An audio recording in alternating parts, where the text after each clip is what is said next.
Trump says Musk relationship over.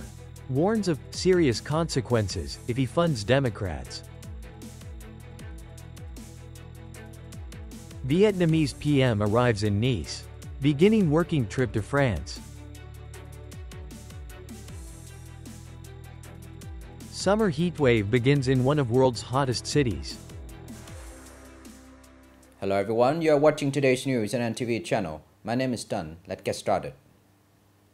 US President Donald Trump said on Saturday his relationship with his billionaire donor Elon Musk is over, and warned there could be serious consequences if Musk funds US Democrats running against Republicans who vote for a president's sweeping tax and spending bill. In a telephone interview with NBC News, Trump declined to say what those consequences would be, and went on to add that he had not had discussions about whether to investigate Musk.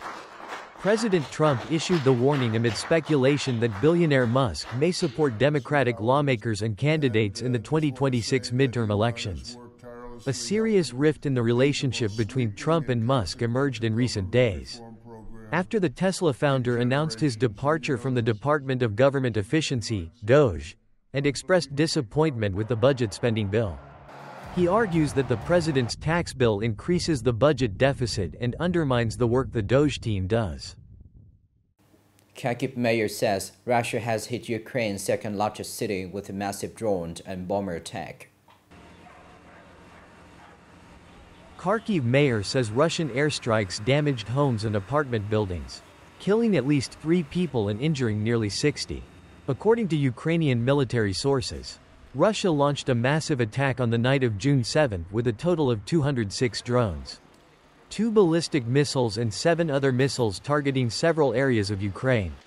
The latest series of attacks is seen as Russia's retaliation for Ukraine's bold drone campaign, a campaign that analysts say has paralyzed more than a third of the Kremlin's strategic cruise missile aircraft.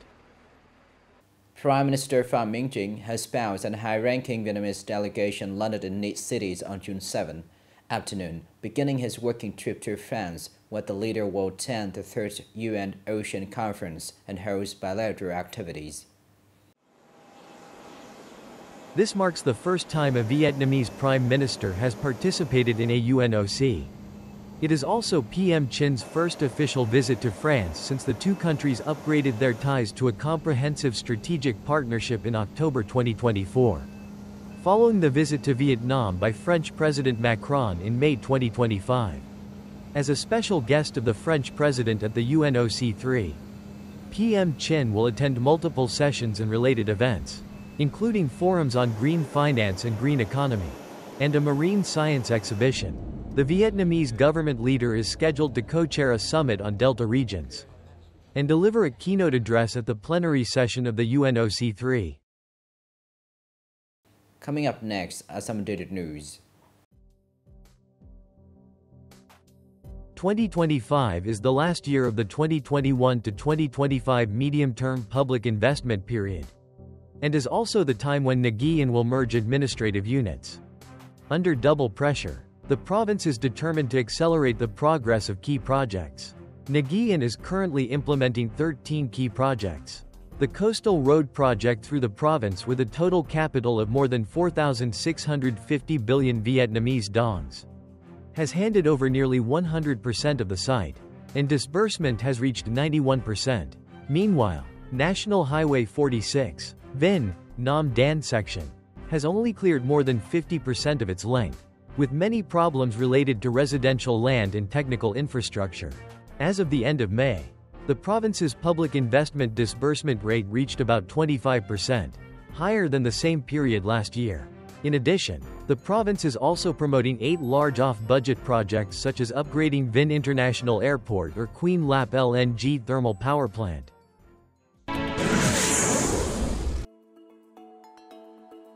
V-Ship Nghệ An Co.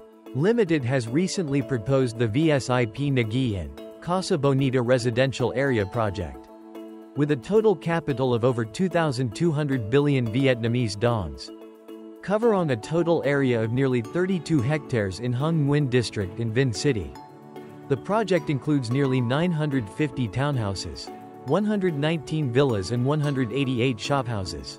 Integrating utilities such as kindergartens, trees, and internal traffic. The project is expected to start construction in the first quarter of 2026 and be completed by the end of 2029.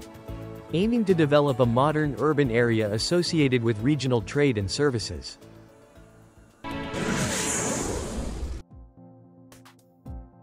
According to the latest announcement by SC Imago, an organization that ranks international scientific research institutions based in Spain, Vinh University ranked 7th in Vietnam, up 9 places compared to last year. The school ranked 5.187th in the world, 719th in Asia, showing remarkable development in research and innovation. SC Imago evaluates based on 3 criteria: scientific research, technological innovation and social impact.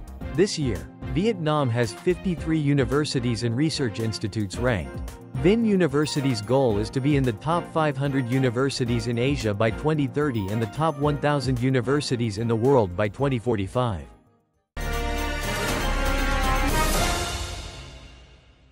Summer has begun in Jalalabad, Pakistan, one of the hottest cities in the world, where temperature can reach 50 degrees Celsius at this time of the year.